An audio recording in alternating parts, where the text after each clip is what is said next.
Journey confirm பண்ணதே 3 மாதம். 3 மந்த்ஸில் தான் நான் என் பாப்பாவை கன்ஃபார்மே பண்ணேன். 3 மந்த்ஸ் முடிஞ்ச பிறகு தான்.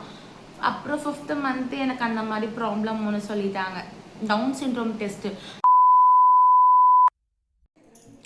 Hi hello welcome back to my channel Rithu Kulfi. இன்றைக்கி நம்ம சேனலில் என்ன வீடியோ பார்க்க போகிறோன்னு பார்த்தீங்கன்னா, என்னோட செகண்ட் பாப்பாவோட கார்னிகா இருக்காங்கள்ல, அந்த குட்டி பாப்பாவோட டெலிவரி ஸ்டோரி தான் பார்க்க போகிறோம். எப்படி எங்கள் பாப்பா நான் எப்படி கன்சீவ் ஆனேன், எப்படி வந்து அந்த என்னுடைய செகண்ட் ப்ரெக்னென்சி ஜேர்னி எப்படி போச்சு, அவங்களோட டெலிவரி ஸ்டோரி, இப்போது 1 இயர் ஆகுது, இப்போ வரைக்கும் அவங்க எப்படி இருக்காங்க. ஸோ அது எல்லாமே தான் வந்து நம்ம இந்த வீடியோவில் பார்க்க போகிறோம். இது மேபி கொஞ்சம் லாங் வீடியோவாக இருக்கும் நினைக்கிறேன். மேபி பார்ட்டாக போகிறேன். ப்ரெக்னென்சி ஜேர்னி வரைக்கும் ஒரு பார்ட் 1ல் போகிறேன். டெலிவரி ஸ்டோரி ப்ளஸ் இப்போ இருக்கிற கரண்ட் இது வரைக்கும் நான் செகண்ட் பார்ட்டில் போகிறேன். ஸோ மறக்காமல் பாருங்கள், இந்த வீடியோ கண்டிப்பாக உங்களுக்கு ரொம்பவே வந்து யூஸ்ஃபுல்லாக இருக்கும். ஏன்னா சில மெடிக்கல் ப்ராப்ளம்ஸ்லாம் நான் ஃபேஸ் பண்ணேன் என் செகண்ட் ப்ரெக்னென்சியில். ஸோ அதனால தான் உங்கள் கூட ஷேர் பண்ணிக்கணும்னு நினைக்கிறேன். மறக்காமல் இந்த வீடியோ ஃபுல்லாக பாருங்கள். ஸோ நீங்கள் இப்போ தான் நம்ம சேனல் ஃபஸ்ட் டைம் பார்க்குறீங்கன்னா மறக்காமல் சப்ஸ்கிரைப் பண்ணிக்கோங்க, பெல் பட்டனை கிளிக் பண்ணிக்கோங்க. இப்போ வாங்க வீடியோக்குள்ளே போகலாம். ஸோ என்னோடய செகண்ட் பாப்பாவோடைய ப்ரெக்னென்சி நான் எப்போது வந்து கன்ஃபார்ம் பண்ணேன் அப்படின்னு பார்த்தீங்கன்னா, October 27. ஆமாம், October 27 தான் வந்து நான் ப்ரெக்னென்ட் அப்படின்னே வந்து நான் செகண்ட் டைம் வந்து ப்ரெக்னெண்ட்டாக இருக்கேன் அப்படின்னே வந்து நான் அப்போ தான் வந்து கன்ஃபார்ம் பண்ணேன். அது எப்படி ஆச்சு, ஆனால் கன்ஃபார்ம் பண்ண அன்றைக்கி டாக்டர் என்கிட்ட சொன்னது வந்து 3 months கம்ப்ளீட்டடாக இருக்கும், மேபி தெரியல அப்படின்னு சொல்லிட்டு. ஸோ எப்படின்னு பார்த்தீங்கன்னா, நான் என்னுடைய லாஸ்ட் எல்எம்பி வந்து August 13 இருந்துச்சு. ஆனால் நான் இன் பிட்வீனில் எனக்கு வந்து பிசிஓடி ப்ராப்ளம் இருக்குது, ப்ளஸ் வந்து எனக்கு இர்ரெகுலர் பீரியட்ஸ். அப்போ தான் எங்கள் பெரிய பாப்பா பிறந்து 1 year கம்ப்ளீட் ஆச்சு. ஜூலை தான் வந்து அவங்களுக்கு 1 year கம்ப்ளீட் ஆச்சு. ஸோ நான் பெருசாக வந்து மைண்ட் பண்ணிக்கல. எல்லோரும் என்ன சொன்னாங்கன்னா, சி செக்ஷன், அதனால் மேபி வந்து கொஞ்சம் டேஸ் கழித்து வரலாம் அப்படின்னு சொல்லிட்டு சொன்னாங்க. ஸோ நானும் வந்து மைண்ட் பண்ணிக்கல. பட் ஈவன் தோ நான் வந்து டவுட் வந்துச்சு, எனக்கு ஒரு செப்டம்பர் போல் டவுட் வந்துச்சு, ஏன் வந்து பீரியட்ஸ் வந்து வரல அப்படின்னு சொல்லிட்டு. August 13 ஆனேன், அவ்வளோதான். அப்போ செப்டம்பர் 13 ஆகணும்ல, ஆகலை.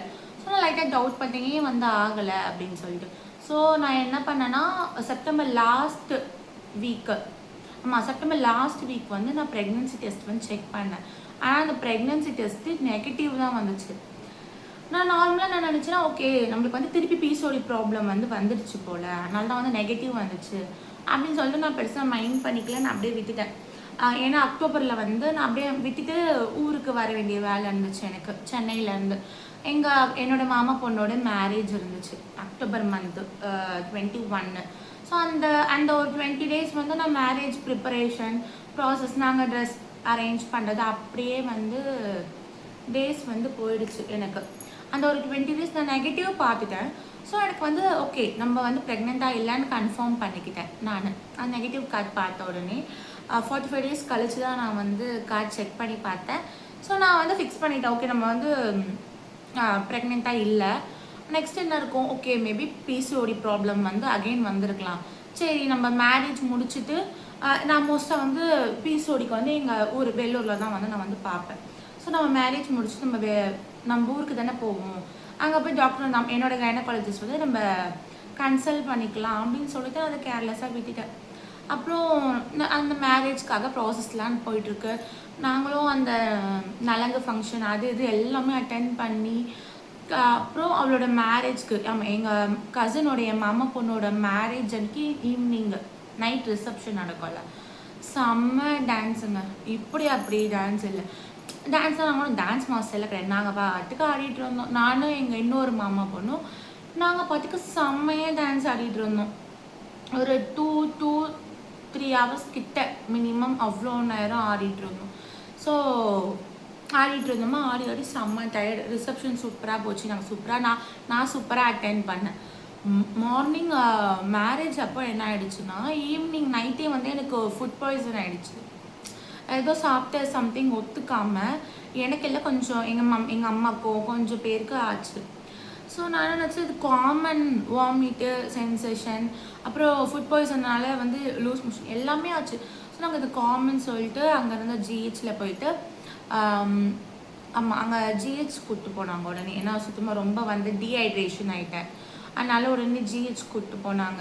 ஜிஹெச் கூப்பிட்டு போய் எனக்கு அந்த ஓஆர்எஸ் இருக்கும்ல அது கொடுத்து, அப்புறம் டேப்லெட்ஸ் கொடுத்து, இன்ஜெக்ஷன் கொடுத்து எல்லாம் சரி பண்ணாங்க. ஸோ ஆனால் மேரேஜை என்னால் பார்க்க முடியல, ரொம்ப டயர்ட் ஆகிட்டேன். மேரேஜை வந்து அப்படியே லைட்டாக கண்ணு திறந்து பார்த்தேன், மேரேஜ் பார்த்தேன், அவ்வளோதான். அகைன் போய் வந்து நான் படுத்துட்டேன், அவ்வளோதான், முடிஞ்சிருச்சு. அன்றைக்கி டே வந்து முடிஞ்சிருச்சு. 21 போல் அவள் மேரேஜ் முடிஞ்சு நான் வீட்டுக்கு வந்துட்டேன். உடம்பு முடியாததுனால நான் அகைன் சென்னை போகல, எங்கள் வீட்டுக்கு, எங்கள் அம்மா வீட்டுக்கு வந்துட்டேன். ஓகே, ஒரு 1 வீக் வந்து ரெஸ்ட் எடுத்துகிட்டு போகலாம் அப்படின்ட்டு. அது வந்து ஒரு 2 to 3 டேஸில் எனக்கு செட் ஆகிடுச்சு. வெனஸ்டே போல் நான் நார்மல் ஆகிட்டேன், எனக்கு பாடி கொஞ்சம் நார்மல் ஆகிடுச்சு. ஓகே, சண்டே போல் ஊருக்கு போகலாம், சென்னைக்கு போகலாம், எங்கள் ஹஸ்பண்ட் வீட்டுக்கு போகலாம் அப்படின்னு நான் வந்து பிளான் பண்ணி வச்சுருந்தோம். ஃப்ரைடே, ஆமாம் ஃப்ரைடே தான், தேர்ஸ்டே நைட்டு தான் வந்து எங்கள் அம்மா ஞாபகப்படுத்தினாங்க. ஏன் வந்து நீ வந்து பிசிஓடி ப்ராப்ளம் பாரு, அது அப்படியே விட்டால் ரொம்ப ஃபேட் ஆகிட்டே போவேன், ஏற்கனவே ஃபேட்டாக இருக்கீங்க, இன்னும் பாரு அப்படின்னு சொல்லி எங்கள் அம்மா சொன்னாங்க. அந்த ப்ராப்ளம் அதுதான் ஃபேட்டாக ஆகுற நீ அப்படின்னு. சரி, ஓகே, நம்மளும் வந்து டாக்டர்கிட்ட போனால் அவங்க வந்து நீங்கள் நோட் பண்ணியிருக்கீங்களான்னு தெரியல எனக்கு, பட் நான் வந்து நம்ம கிட் வாங்கி பார்த்தா அந்த கிட்டோட ரேட் அரௌண்ட் 60-70 அந்த மாதிரி தான் இருக்கும். பட் நம்ம இதுவே வந்து ஒரு டாக்டர்கிட்ட போய் பார்க்குறோம் அப்படின்னா 150 வாங்குவாங்க. அந்த யூபிடி கார்டு நம்ம டெஸ்ட் பண்ணி பார்க்குறதுக்கு வந்து 150 ருபீஸ் சார்ஜ் பண்ணுவாங்க. ஆமாம். ஸோ நான் என்ன பண்ணேன்னா, எப்படியோ நெகட்டிவ் தான், ஸோ அப்போ இருக்கிற கடை அவங்க வேலிடேட் பண்ண மாட்டாங்க, செப்டம்பர் பண்ண கடை, ப்ளஸ் அது ஊரில் வேறு இருக்குது. ஸோ நான் என்ன பண்ணேன்னா, எங்கள் அப்பா கிட்டே சொன்னேன், ஒரு கார்டு வாங்கிட்டு வாங்க, நெகட்டிவ் தான், ஸோ நீங்கள் கம்மி ரேட்டே பார்த்து வாங்கிட்டு வாங்க அப்படின்னு சும்மா சொல்லி விட்டேன். எங்கள் அப்பா வந்து ஃப்ரைடே மார்னிங் வாங்கிட்டு வந்து, நம்ம ஃப்ரைடே வாங்கிட்டு வந்து கொடுத்தாங்க. நான் அதை வந்து ஒரு இடத்துல வச்சுட்டு நான் மறந்துட்டேன், ஓகே போட்டோம் அப்படின்னு. அப்புறம் எங்கள் அம்மா ஞாபகப்படுத்தினாங்க, நீ நீங்கள் போறிய ஹாஸ்பிட்டலுக்கு நைட்டு போயிடு, ஏன்னா சாட்டர்டே வந்து பேக்கிங் வேலையெல்லாம் இருக்கும் ஊருக்கு போகிறதுனால, நீ வந்து ஃப்ரைடே நைட் போயிடு அப்படின்னு சொன்னாங்க. சரி, ஓகே, நானும் போயிடலாம் அப்படின்னு சொல்லிட்டு என் கைனகாலஜிஸ்ட் கிட்ட பார்க்கல, பக்கத்துலேயே ஒரு ஓஜி டாக்டர் இருந்தாங்க. ஜஸ்ட் என்ன அப்படின்னு தெரிஞ்சுக்கலாம், ஒரு ஜஸ்ட் டேப்லெட் மட்டும் கேட்கலாம். ஏன்னா நான் பார்த்த டெலிவரி பார்த்த கைனா மேம் கிட்ட வந்து பிஃபோராகவே நம்ம வந்து அப்பாயின்மெண்ட் பண்ணணும். ஸோ நம்ம இவங்ககிட்டே போகலாம் அப்படின்னு சொல்லிட்டு பக்கத்தில் ஒரு ஓஜி மேம் இருந்தாங்க, அங்கே பார்க்கலாம் அப்படின்னு சொல்லிட்டு அவங்கக்கிட்ட போகலான்னு சொல்லிட்டு, ஓகே, இப்போ அந்த கார்டு இருக்குல்ல, நம்ம செக் பண்ணால் அந்த கார்டோடு முடிச்சிருவாங்க அப்படின்னு நான் என்ன பண்ணேன்னா, ஜஸ்ட்டு நான் போய் செக் பண்ணிட்டு வந்தேன். நான் யூஸ்வலாக போய் ரெஸ்ட் ரூமில் போயிட்டு இது பண்ணிவிட்டு ஃப்ளஷ் பண்ணிவிட்டு ஒரு செகண்ட் நான் நினைக்கல அது பாசிட்டிவாக, அப்புறம் நினச்சி கூட பார்க்கல. பட் சடனாக பாசிட்டிவ் 2 கோடு காட்டுது. எனக்கு செம்ம ஷாக்கு. நானே எப்படி யோசிக்கிறேன், என்னது 2 கோடா அப்படின்னு. எனக்கு ஒன்றுமே புரியல. அது எப்படி இப்போது செப்டம்பர் எண்டில் தான் நம்ம பார்த்தோம், நெகட்டிவ் காமிச்சிச்சு. ஆனால் அது எப்படி உடனே வந்து ஒரு 20 டேஸ் தான், நான் செப்டம்பர் 25க்கு அப்புறம் தான் பார்த்தேனே நெகட்டிவ் காமிச்சிச்சு. அது எப்படி உடனே வந்து ஒரு 20 டேஸ்லாம் பாசிட்டிவ் வரும் அப்படின்னு என்னால் நம்பவே முடியல. அப்புறம் நான் எங்கள் அம்மாவை கூப்பிட்டு காமிக்கிறேன், எங்கள் அம்மா ஆமாம் அப்படின்றாங்க. ஸோ அது எல்லாமே வந்து எனக்கு ஒரு மெடிக்கல் அப்படி எனக்கு மிராக்கலாகவே இருந்துச்சு. இது எப்படி சாத்தியமாகும், பாசிபிள் ஆகும் அப்படின்னு சொல்லிட்டு. சரி, நானும் வந்து சரி, ஓகே, நம்ம மேபி கார்டு வந்து ஃபால்ட்டாக இருக்கலாம், நம்ம வந்து டாக்டர்கிட்ட தானே போகிறோம், டாக்டர்கிட்டே டேரெக்டாக செக் பண்ணிப்போம் அப்படின்னு சொல்லிட்டு டாக்டர்கிட்டே போயிட்டேன். டாக்டர்கிட்ட போனால் டாக்டர் என்ன சொல்லிட்டாங்கன்னா, அம்மா பாசிட்டிவ் தான்மா. மேம் இல்லை மேம், நான் இந்த மாதிரி நான் ஃபோட்டோ எடுத்து வச்சுருந்தேன், செப்டம்பர் மந்த்து எடுத்துருந்தேன்ல, அந்த பிக் வந்து ஃபோட்டோ எடுத்து வச்சுருந்தேன். ஸோ அதை எடுத்து வச்சுருந்தப்போ டாக்டர் என்ன சொன்னாங்கன்னா, சில பேருக்கு உங்களுக்கு பிசிஓடி இருக்குன்றீங்க, இர்ரெகுலர் பீரியட்ஸுன்றீங்க, சில பேருக்கு 60 days அபவ் கூட தெரியலாம், ஸோ இது கன்ஃபார்ம் தான், நம்ம ஸ்கேன் பண்ணிவிடுவோம், ஸ்கேனுக்கு எழுதி கொடுத்துட்டாங்க. ஸோ எனக்கு ஒன்றுமே புரியல. நைட்டு இது எல்லாமே நைட்டு தான் நடக்குது, 27 அன்றைக்கி நைட்டு. நான் எங்கள் மாமியார் எனக்கு ஃபோன் பண்ணுறாங்க. நான் சொல்கிறேன், இருங்க, நான் என்னம்மா ஏன் ஹாஸ்பிட்டல் போய்க்கிங்கன்னு கேட்க ஃபோன் பண்ணுறாங்க. நான் சொல்கிறேன், இருங்கம்மா எனக்கே தெரியல, வெயிட் பண்ணுங்க அப்படின்னு. அப்புறம் போயிட்டு வந்து அப்புறம் சொன்னால் அவங்களுக்கும் ஷாக், எல்லாருக்குமே ஷாக்.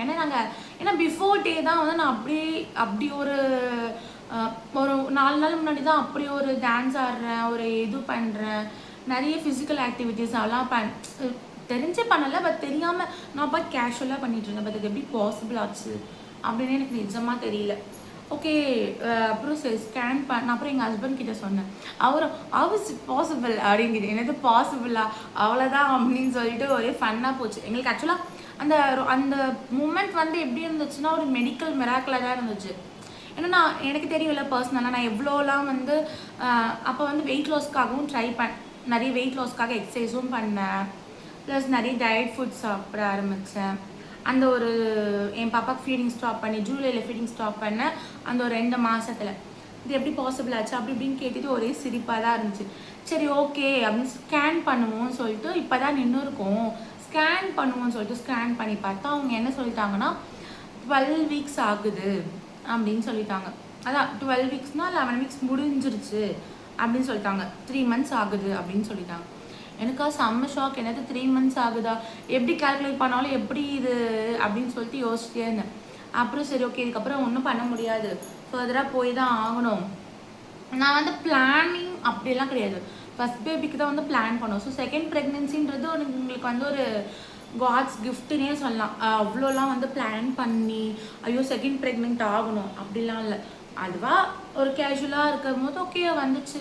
ஏன்னா நாங்கள் ஃபஸ்ட்டு பேபிக்கு பட்ட என்னுடைய அந்த ஃபஸ்ட்டு பேபி பட்ட கஷ்டம் வந்து நிற்கலை அப்படின்னு சொல்லி இப்போ எனக்கு எப்படி ஆயிடுச்சுன்னா ஓகே அது வந்து நம்மளுக்கு வந்து ஒரு ப்ரெஷியஸான மூமெண்ட்டு, கடவுள் கொடுக்கறத நம்ம ஏற்றுக்கணும் அப்படின்னு சொல்லிட்டு நாங்கள் ஃபிக்ஸ் பண்ணிட்டோம். சரி ஓகே நம்ம வந்து இந்த ப்ரெக்னென்சி வந்து கேரி பண்ணலாம் ஓகே அப்படின்னு சொல்லிட்டு சரின்னு சொல்லிட்டு நான் என்ன பண்ணேன்னா எங்கள் வீட்டில் 2 பேர் வீட்டில் என்ன சொன்னாங்கன்னா இங்கே நான் பார்த்த கைனகாலஜிஸ்ட்கிட்டே டெலிவரி பார்த்தவங்ககிட்டே பாருங்கள் வெள்ளூரில் அப்படின்னு சொன்னாங்க.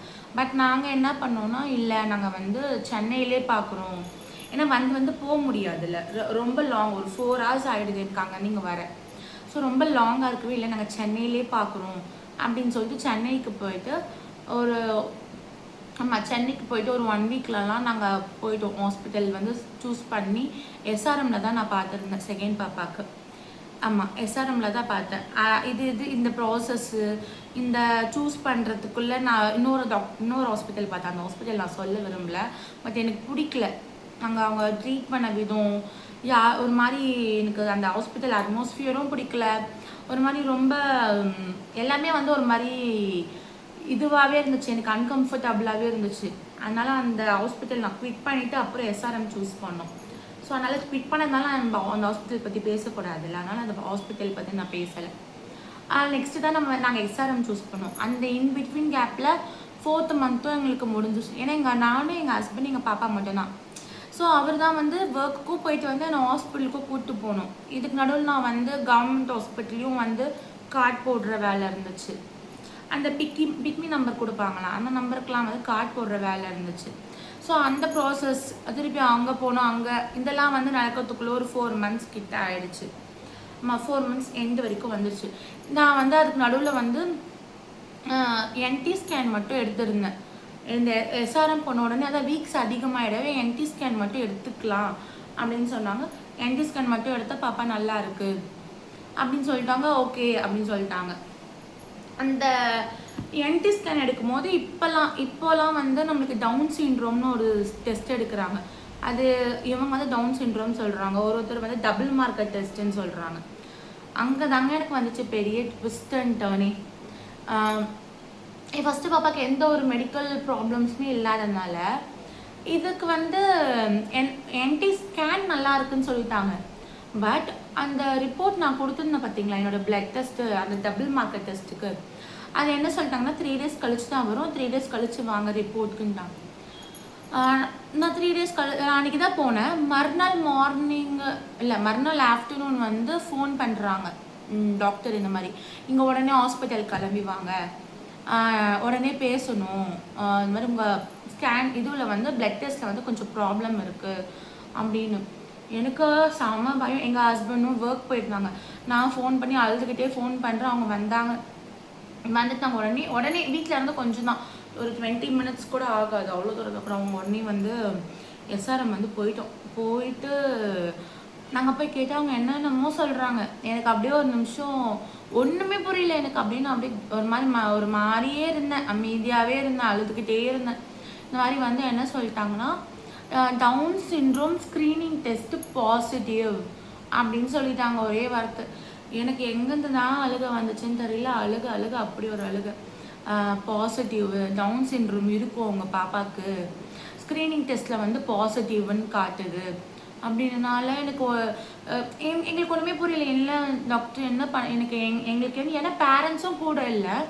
எனக்கு என்ன பண்ணுறதுனே தெரியல. இப்போ கூட பாருங்களேன், பேசும்போது வேர்ட்ஸ் வந்து ஒரு மாதிரி கொளருது. ஏன்னா அந்த அளவுக்கு இப்போ இருந்த அதே பதட்டம் தாங்க எனக்கு அப்பயும் இருந்துச்சு. அந்த அளவுக்கு ரொம்பவே வந்து பயந்துட்டேன். பயந்து போய் ரொம்பவே அழுது அழுது அழுது அழுது அப்புறம் ஒரு 2 பேர் பேரண்ட்ஸ்கிட்டையும் இன்ஃபார்ம் பண்ணேன். எங்கள் அப்பா அம்மாக்கிட்டேயும் எங்கள் மாமியார் மாமனார்கிட்டையும் நான் இன்ஃபார்ம் பண்ணேன். எல்லோரும் பயந்துட்டாங்க, என்ன இப்படி சொல்கிறாங்க.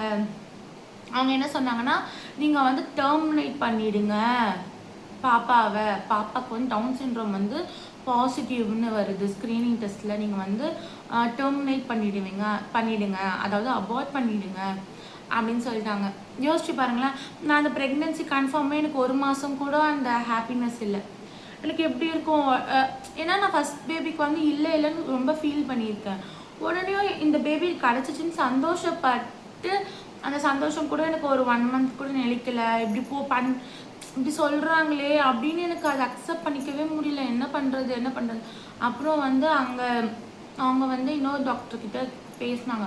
அவங்க என்ன சொன்னாங்கன்னா, இதுங்க ஸ்க்ரீனிங் டெஸ்ட்டில் வந்து பாசிட்டிவ் தான், பட் வந்து அது வந்து ஒரு கொஞ்சம் பர்சன்டேஜ் தான், 50% தான் வந்து பாசிட்டிவ் இருக்கும். உண்மையான வந்து இது இருக்கும். இன்னும் 2 டெஸ்ட் எடுக்க வேண்டியது இருக்குது. அந்த 2 டெஸ்ட்டு எடுத்துட்டு அதுலேயுமே பாசிட்டிவாக இருந்தால் நீங்கள் இது பண்ணிக்கோங்க. ஓகே, நான் உடனே வந்து ஓகே நீங்கள் வந்து பண்ணிவிடுங்க டாக்டர், என்ன டெஸ்ட் வந்தாலும் பண்ணிவிடுங்க, என் பாப்பா எனக்கு வந்தால் போதும் அப்படின்னு நான் சொல்லிட்டேன். இல்லைம்மா, அது வந்து இங்கே எடுக்க மாட்டோம், நீங்கள் வந்து அதுக்கு வந்து மயிலாப்பூர் போகணும் அப்படின்னு சொல்லிட்டாங்க. மயிலாப்பூர் மெடிஸ்கேனுக்கு தான் வந்து ரெஃபர் பண்ணாங்க. நாங்கள் லெட்ரு கொடுக்குறோம், நீங்கள் எடுத்துகிட்டு போய் அதை வந்து அவங்கக்கிட்ட காட்டுங்க, அவங்க வந்து உடனே வந்து உங்களுக்கு வந்து இது பண்ணுவாங்க, ஸ்கேன் பண்ணி பார்ப்பாங்க, டெஸ்ட் பண்ணி பார்ப்பாங்க அப்படின்ட்டு. உடனே 2 பேர் பேரண்ட்ஸ்கிட்டையும் சொல்லி 2 பேர் பேரண்ட்ஸும் வந்து ஃபஸ்ட்டு பயந்தாங்க.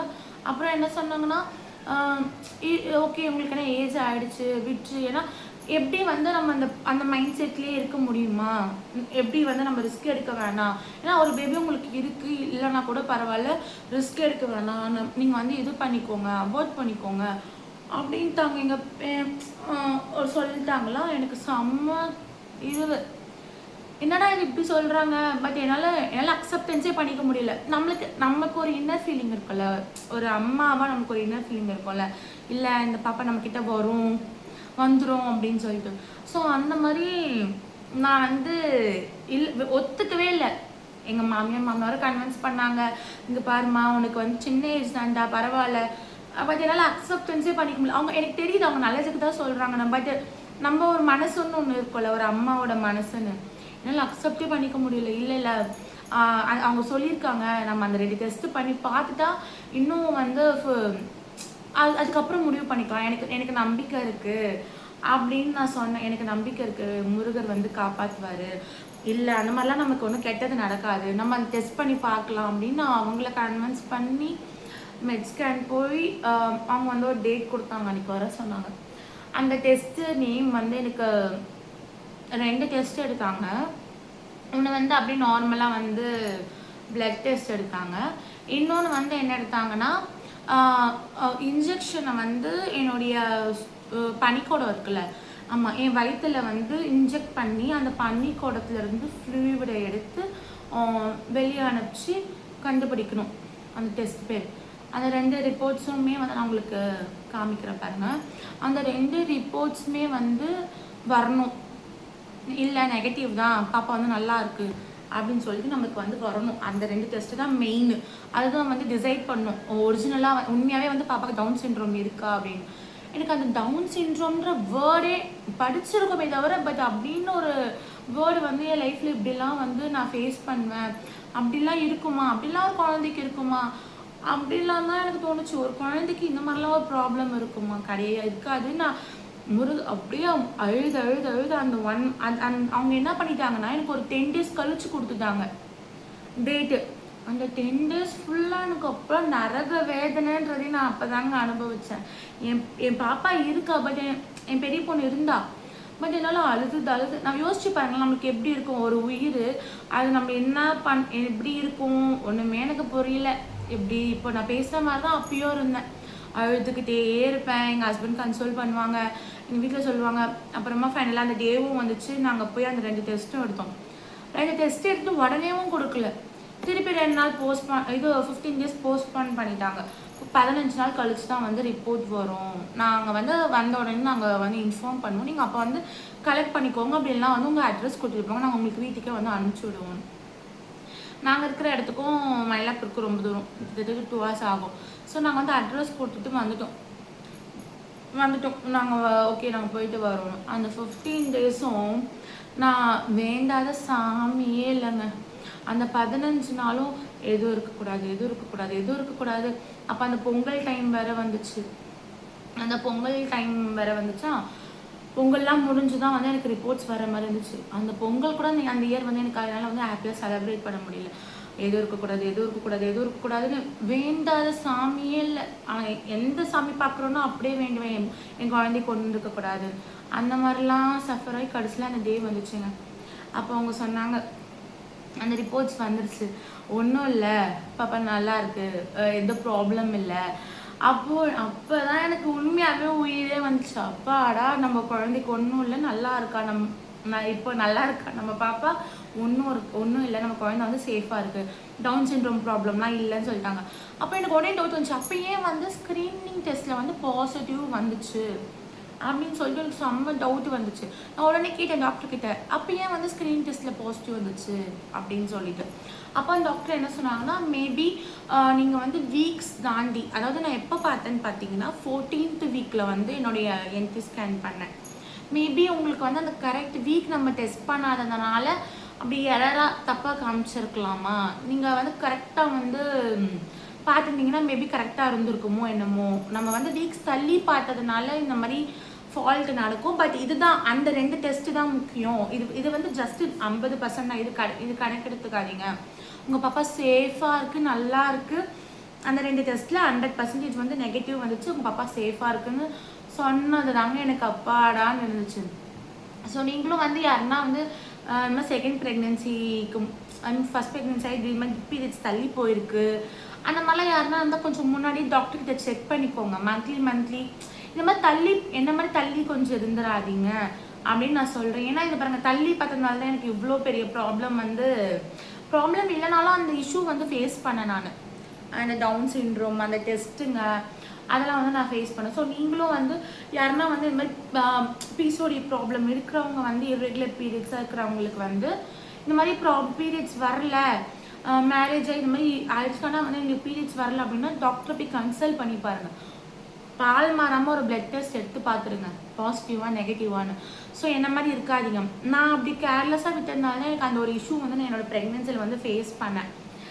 ஸோ ஆமாம், அது முடிஞ்சு நான் நல்லபடியாக அப்பாடான்னு எனக்கு அப்போ தாங்க பெருமூச்சு விட்டு அப்புறம் 2 பேர் வீட்லையுமே ஹாப்பி ஆகிட்டாங்க. ஓகே பாப்பா நல்லா இருக்குன்னு சொல்லவே அப்படி இப்படி வந்து 6th month முடிஞ்சிருச்சு. அப்போ 7th month எனக்கு தமிழில் ஸ்டார்ட் ஆச்சு. ஃபெப்பு போல், ஆமாம் அது ஃபெப்பு ஸ்டார்டிங் தான் வந்து ரிப்போர்ட் வந்துச்சு, முடிஞ்சிருச்சு. அந்த ஃபெப்பு வந்துடைய மாதம் தான் எனக்கு 7th month. எங்கள் அம்மா வந்து நான் சும்மா கேட்டேன், பெரிய பாப்பாவுக்கு வந்து 9 மாதம் வரைக்கும் எல்லாமே பண்ணாங்க, வளையல் போடுறது எல்லாமே. நான் சும்மா கேட்டேன், செகண்ட் பாப்பாவுக்கும் நம்ம பண்ணலாம் அப்படின்னு சொல்லிட்டு கேட்டேன். 5th month பண்ண முடியல, இந்த இஷ்யூ தெரியல அப்படின்ற இந்த ப்ராப்ளம்ஸ்லாம் இருந்ததுனால எனக்கு அந்த மைண்ட் செட் போகல. ஸோ நான் 7th month வந்து பண்ணலாம் அப்படின்னு சொல்லி கேட்டேன். எங்கள் அம்மா ஓகே அப்படின்னாங்க. நம்ம பாப்பா தானே அதுவும், ஸோ அதனால் என் பொண்ணு தானே, என் பாப்பா தானே, நம்ம பண்ணுவோம், செகண்ட் பாப்பானா என்ன பண்ணுவோம் அப்படின்னு சொன்னால் எங்கள் வீட்டில் வந்து யாருக்குமே இதெல்லாம் பழக்கம் இல்லை, என்ன பண்ணுவடி அப்படின்னு கேட்டாங்க. பட் பண்ணலாம் ப்ளீஸ் அப்படின்னு ரெக்வஸ்ட் பண்ணி கேட்டேன். ஸோ பண்ணாங்க. 7th month வளையல் போட்டாங்க அம்மா. ரொம்பலாம் இதுவாக இல்லை, சும்மா எங்கள் அம்மா கொஞ்சம் ரிலேட்டிவ்ஸ் வந்து மேரேஜ்க்கு வந்திருந்தாங்க சென்னை பக்கம். அவங்களாம் வந்து 7th month போல் வளையல் போட்டு ரெடியாகி நான், என் பொண்ணு, எங்கள் ஹஸ்பண்ட் வந்து அழகாக வந்து ஃபோட்டோஸு நலங்கு வச்சு விட்டாங்க. அந்த பிக்சர்ஸ் நான் உங்களுக்கு இங்கே ஆட் பண்ணிட்டு பாருங்கள், சூப்பராக இருந்துச்சு. அது பண்ணாங்க, அப்படி போச்சு. March 7 பண்ணாங்க எனக்கு. அப்புறம் வந்து க்ரோத் ஸ்கேன் எடுத்தேன். க்ரோத் ஸ்கேன் நல்லா இருக்குன்னு சொன்னாங்க. பாப்பா வந்து 1 கிலோ. நான் வேண்டிகிட்டே போனேன், முருகா க்ரோத் ஸ்கேன் நல்லா இருக்கணும்னு. பாப்பா வந்து 1 கிலோ இருந்தாங்க. April 1 நல்லா ஞாபகம் இருக்குது. April 1, 2025 பாப்பா 1 கிலோ 100 கிராம் இருந்தா. என் பாப்பா.